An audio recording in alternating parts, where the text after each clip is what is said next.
Halo semuanya, balik lagi bersama saya Raffi. Jadi di sini kita akan coba untuk membahas explore gitu ya, gimana sih cara kita implementasi conditional if else gitu grammar dengan menggunakan Entler 4. Oke, nah sebenarnya sebelum itu kita coba mengerti dulu grammar itu apa sih. Jadi grammar itu basically kayak format spesifikasi gitu ya untuk menjelaskan struktur dan juga syntax rule dari programming language ataupun format data gitu.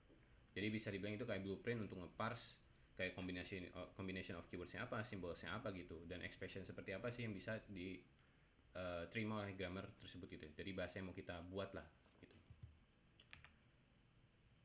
Oke, nah di sini kita akan menggunakan Entler 4. Jadi Entler 4 itu kayak ya ini kepanjangannya di sini bisa dibaca gitu ya. Jadi itu basically parser generator untuk meread, process, translate structure text gitu dari kode atau grammar yang sudah kita define gitu. Nah, sebenarnya yang bisa dilakukan Entler 4 itu ada banyak, contohnya ini ya, tertera di sini gitu ya. Tapi kita akan fokus di interpreter. Enter 4 itu bekerja dengan cara, jadi pertama dia tuh menerima file grammar, jadi extensionnya .g4, dan di filenya itu isinya ada lexer rules dan juga parser rules. Contohnya bisa dilihat ya di slide ini. Dan nanti dari file tersebut dia akan memberikan output luaran berupa parsernya, lexernya, dan juga visitor ataupun listener gitu. Untuk grammar tersebut. Nah, visitor atau listener ini membantu kita untuk bisa visit tree-nya. Jadi kita bisa walk through AST tree-nya setelah nanti sudah dibuat. Nah, pada kali ini kita akan coba untuk bisa membuat grammar yang suffice ya. Jadi yang satisfy this rule gitu. Jadi ada yang if expression langsung return, jadi nggak ada condition, nggak ada blocks-nya gitu. Ada juga yang if blocks kayak biasa, ada yang if else gitu, ada juga yang if else if tapi else yang nggak ada. Kemudian yang terakhir gitu, contohnya baru yang lengkap, jadi ada if, ada else if, dan ada else kayak gitu. Oke, mungkin kita bisa langsung switch ke kodenya gitu ya. Oke. Nah, di sini saya sebenarnya sudah punya grammar, file grammarnya gitu ya. Emang agak intimidating, cuman kita bisa chill. Kita akan walk through one by one. Oke, yang pertama sintaksnya itu kita menotasikan grammarnya. Jadi ada grammar, keyword grammar, dan juga nama grammar yang kita mau gitu kan. Di sini gara if else contohnya. Kemudian kita juga definisikan entry point untuk AST-nya. Jadi di sini saya contohnya parse. Sebenarnya nggak harus parse. Jadi kalau misalkan mau ABC juga boleh, mau blocks yang mau programs juga boleh gitu. Ya kan. Cuma di sini kita parse saja karena lebih intuitif. Dan di sini ada definisi kan parse. Jadi apa yang mau di parse? Parse-nya itu berupa block dan yang ujungnya itu pasti ada end of file. Jadi ini ngasih tahu bahwa untuk nge-parse satu file yang nanti isinya tuh kode kita gitu. Nah, blok ini apa? Sebenarnya kalau misalkan kita lihat ada custom definition lagi kan. Jadi blok itu adalah apapun itu yang isinya adalah statement dan bintang. Bintang ini maksudnya regex. Jadi matching 0 sampai berapapun. Jadi wildcard matching gitu. Jadi kita ngasih tahu bahwa blok itu isinya bisa berupa stat yang ada banyak gitu. Dan stat di sini ada lagi definisi stat. Jadi ini kayak apa ya? Recursively gitu definisinya teman-teman dari yang paling top ke down. Jadi top down approach gitu lah. Oke, jadi stat itu ada bisa berupa assignment, bisa berupa if stat, bisa berupa if stat, incomplete stat. Kemudian juga return stat gitu dan other. Jadi other ini sebenarnya untuk base template aja sih. Nggak usah terlalu dipikirkan. Jadi kita fokus ke assignment, if stat, if incomplete, dan return stat gitu. Nah, kita bahas dulu yang pertama ada tipe assignment. Jadi assignment itu matchingnya adalah ID, assign, expression, dan scale. Nah, di grammar ini sebenarnya untuk membedakan token dan juga parser rule-nya, jadi kalau token itu didenotasikan dengan huruf full capital. Jadi kayak ID ini kan full capital, assign dan excol. Ini tuh menandakan bahwa dia tuh maksudnya adalah token. Dan expression itu menandakan block parts-nya gitu, block rules-nya lah gitu. Nah, jadi keyword ID dan assign ini dapat dari mana gitu kan tokennya. Nah, ini semua sebenarnya kita define sendiri lagi teman-teman. Jadi di bawah ada ini namanya nih. Jadi kita bikin mapping gitu. Kalau excall full gede itu maksudnya karakter apa, minus apa, multiple dan sebagainya. Jadi kita bikin sendiri juga. Kayak gitu. Jadi ini tuh menandakan bahwa assignment itu berupa ID. ID itu sebenarnya apapun itu kan.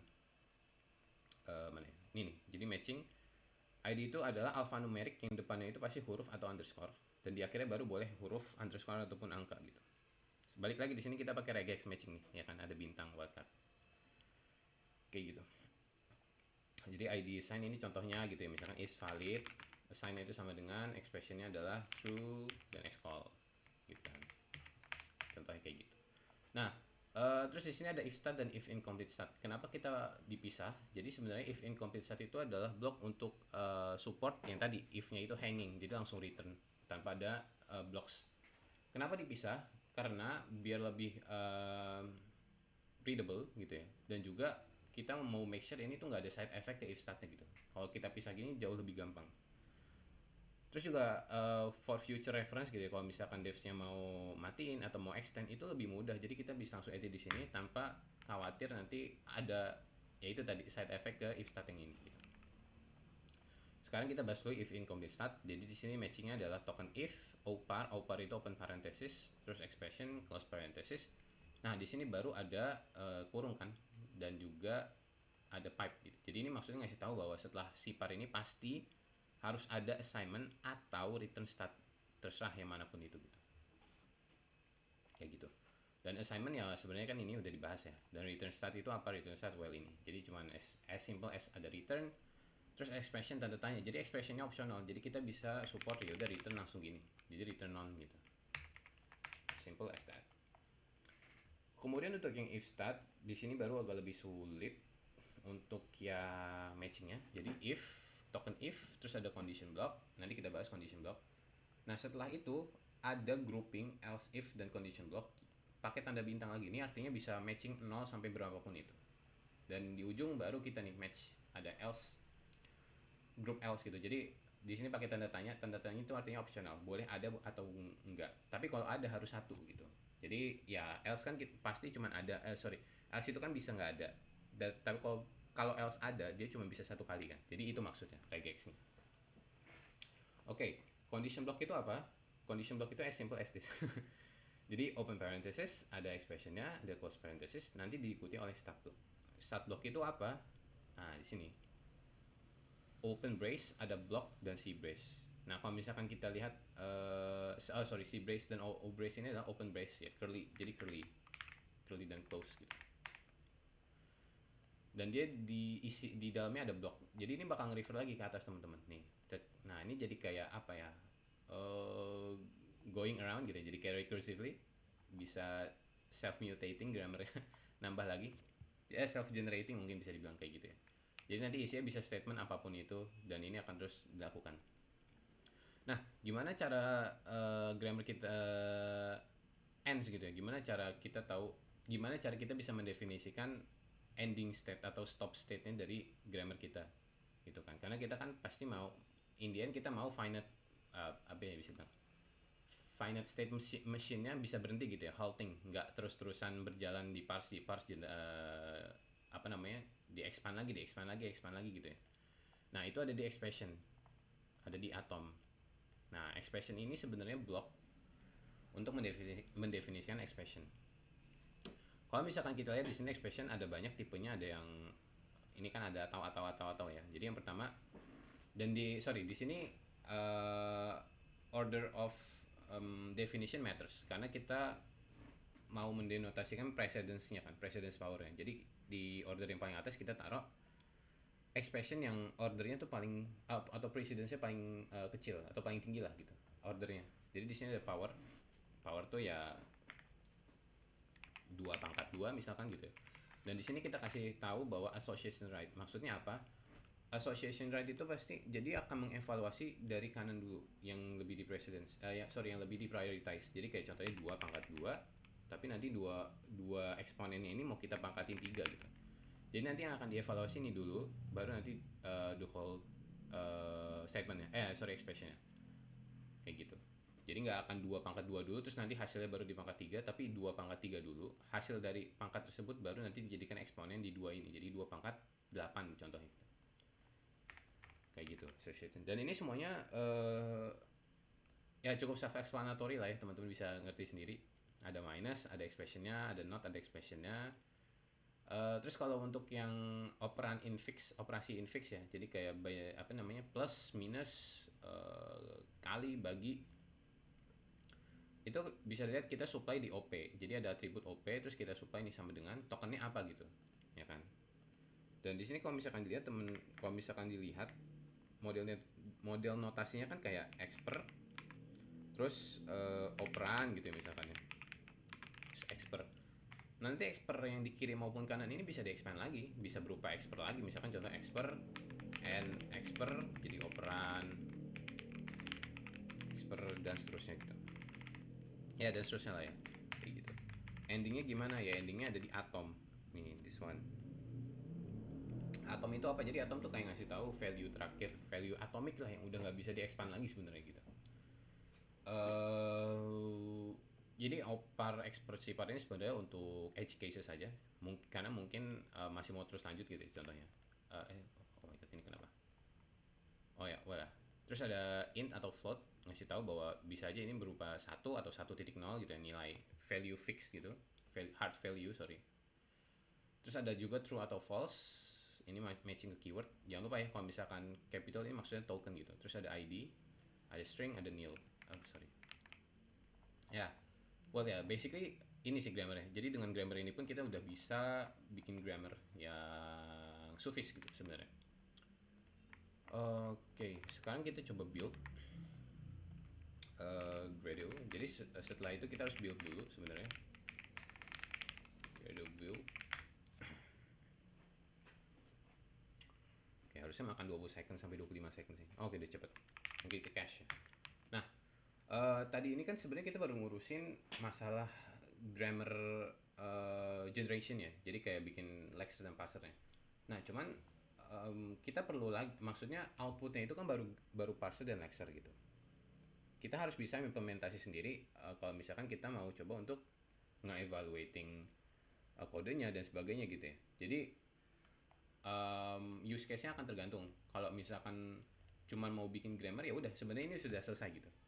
Nah, cuman kan kita di sini tujuannya mau eksplorasi gitu ya. Jadi kayak kita juga pengen tahu gimana sih hasil hasil lexing dan parsingnya itu gimana sih emang kalau misalkan kita supply kode tersebut gitu ya. Nah, makanya di sini saya membuat file main Java gitu ya untuk memproses hal tersebut gitu. Jadi di main Java ini kita ngedefinisi ada bahwa si main Java ini akan menerima input gitu ya. Jadi ada char streams menerima input dari system in. Nah, input apapun itu inputnya yang dari user itu akan dipas ke lexer. Nah, gara if else lexer itu tadi build itu akan langsung otomatis ngebuat ini teman-teman. Gara if else lexer. Nah, ini agak obfuscated dan ya sebenarnya nggak usah terlalu dimengerti sih. Jadi take it for granted aja karena udah pasti dibikin sama Antlernya gitu kan. Nah, dari lexer ini kita ambil kita tokenize gitu. Setelah kita tokenize, tokens-nya kita lempar ke gara if else parser. Nah, di sini entry point yang tadi nih. Tadi kan kita definisiin blok entry point-nya tuh parse aja. Makanya di sini kita panggil parse. Nah, sebenarnya sampai sini itu udah selesai nih. Kita udah dapat AST tree-nya. Cuman ya balik lagi di kesempatan kali ini kan kita mau coba eksplorasi emang gimana sih hasil AST tree-nya gitu. Makanya di sini saya introduce reparser. Jadi reparser itu fungsinya adalah kita walk through manually. Jadi kita bikin function sendiri lah, gitu, implementasi sendiri untuk walk through AST node-nya dan kita print gitu. Biar nanti ketahuan apa precedence di binary tree AST-nya, sorry bukan binary, di tree AST-nya tuh gimana? As simple as that sebenarnya. Terus gimana untuk reparsernya? Nah, ini sebenarnya reparser tuh cukup repetitif lah. Banyak hal yang dilakukan gitu ya. Jadi kayak untuk ngeprint kurungnya di mana, kalau misalkan negatif gimana, kalau misalkan modulo powers gimana gitu. Jadi saran saya kalau misalkan apalagi di zaman sekarang ya, better as grammarnya kita kasih ke LLM, contohnya Claude gitu, terus suruh Claude yang bikin sih di bagian reparsernya ini, karena ini repetitif dan there is no significance on this one gitu. Jadi ya bisa kita delegasikan ke LLM gitu. Oke. Okay. Nah, mungkin sekarang kita coba ya. Jadi Gradle kan. Oke. Nah, di kanan ini saya sebenarnya sudah punya contoh if statement yang mau kita coba di main Java kita gitu. Mungkin yang pertama kita coba ya, if is ready return true. Kita enter, terus kita ctrl-d misalkan. Nah, di sini bisa dilihat hasilnya if is ready return true. Nah, ini kenapa hasilnya sama aja gitu kan? Karena Basically di sini nggak ada sesuatu yang memerlukan order of precedence gitu, kecuali dari expression ya kurung ini gitu ya. Jadi AST note-nya ya udah cukup simple aja gini, kayak gitu. Cuman artinya kalau misalkan hasil printnya kayak gini, artinya grammar kita dengan sudah bisa berhasil gitu merecognize kode ini kayak gitu. Oke, mungkin contoh yang kedua lanjut ya. Kita run lagi. Di sini ada x lebih dari 5, count plus 1 gitu. Coba kita supply, enter, terus kita cetak d. Nah, di sini baru ada parentesis banyak kan. Maksudnya apa gitu kan. Jadi yang pertama nih, kalau misalkan kita lihat di assignmentnya, count plus 1 itu dikurung, ya kan. Ini tuh maksudnya ngasih tahu ke bahwa strukturnya di AST yang harus dilakukan duluan itu adalah count plus 1 gitu. Nanti dari count plus 1 itu baru diassign ke variabel ini gitu, count, ya kan. Dan juga di sini ada expression gitu. Nah, sebenarnya ini kayak apa ya? Tidak 100% merepresentasikan yang di dalamnya gimana, karena ini balik lagi kan tergantung dari logic reparser yang mana ya tadi? Yang ini ya, this one gitu. Jadi bisa jadi ada salah atau kurang konsisten di sini ya, cuman it does not really matter gitu, karena in the end kita tetap dapat hasil yang benar, yang sesuai gitu ya. Oke, selanjutnya kita coba ke test case yang if ada bloknya. Kita paste, yep, ctrl-d. Oke, nah di sini baru nih kelihatan lebih seru kan. Jadi di sini sekarang expressionnya ada n, denotation n gitu ya. Nah, jadi yang akan dilakukan adalah dia ngecek dulu nih, edge-nya lebih dari 18 kan, terus score-nya lebih dari 75. Boolean yang ada di sini nanti baru akan di end kan gitu. Makanya ada kurung, ada parenthesis lagi kan di luarnya gitu. Kayak gitu. Jadi ada order of precedence udah kelihatan di AST kita gitu. Dan ya ini balik lagi assignment yang tadi tuh, jadi saya bikin default case-nya setiap assignment tuh pasti selalu dikasih tanda kurung gitu. Oke, grammar kita sudah berhasil ya untuk if ini. Sekarang kita coba ke if else block, right? Ctrl-D, kemudian kita coba. Oke, bisa dilihat lagi teman-teman, udah berhasil ya. Jadi kayak if temperature, humidity gitu ya. Terus ya ini udah sesuai lagi kan, order of precedence-nya udah kelihatan gitu dari parentesisnya. Terus ada alert, ada else, alert false dan sebagainya. Artinya grammar kita sudah satisfy gitu kode yang kayak gini. Jadi grammar yang kita bikin sudah bisa mematch 4 blok ini gitu. Oke, sekarang ada 2 tes terakhir. Kita coba yang if else if ya. Jadi ini nggak ada else nya gitu. Kita coba paste. Oke. Nah, bisa kelihatan nih. Wah, ini agak ribet nih. Ya kan. Jadi oke, yang paling duluan dievaluasi kan ini nih, bener ya. Terus yang paling dalam juga nih. Nah, di sini baru kelihatan nih. Kan kita mendefinisikan n itu precedes or ya. Makanya di sini ada parenthesis nih, 2 ini. Untuk ngasih tahu bahwa yang harus dilakukan ini dulu, baru nanti in the end nge-compare boolean kiri sama kanan yang di sini. Kemudian untuk assignment ya udah sama gitu ya. Ada kayak tadi v kurung kurung kurung. Kemudian else if, oke. Else if juga udah berhasil expressionnya. Ya kan? V dan return true. Oke, artinya sampai sejauh ini grammar kita works fine. That's a good sign. Nah, yang terakhir nih. Yang terakhir ini agak kompleks statementnya, jadi sengaja saya bikin kompleks biar kita tahu aja sih gimana, beneran gak sih handle dengan bener gak sih gitu parsingnya. Kita pass, sorry. Ctrl-D. Oke, ini agak pusing. Ya, but ya, kayak gini kurang lebih. Oke, nah di sini kita lihat presentasinya kan, x dikali y dulu. Cuman karena kita ngedalam kurungin xy, x bintang x kali y ditambah z, jadi ya ini kita lihat lagi ada parentesis langsung di sini kan. Jadi ngasih tahu bahwa ini harus dievaluasi dulu, baru nanti di modulo 3, baru nanti di compare dengan 0 kayak gitu. Dan n Di sini kan kita lihat ada X dikali X pangkat 2 ya.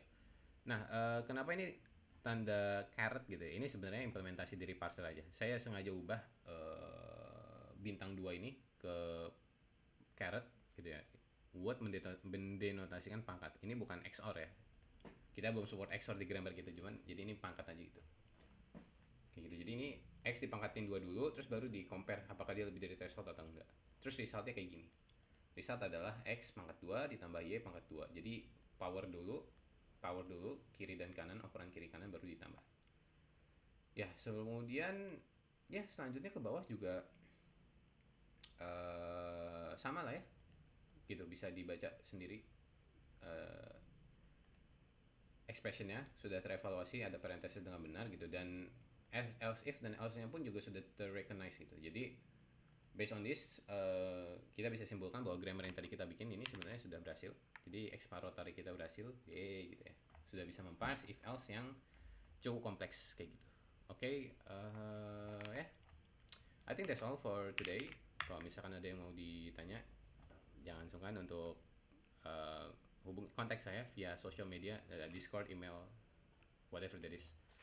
Thank you. See you later. Bye bye.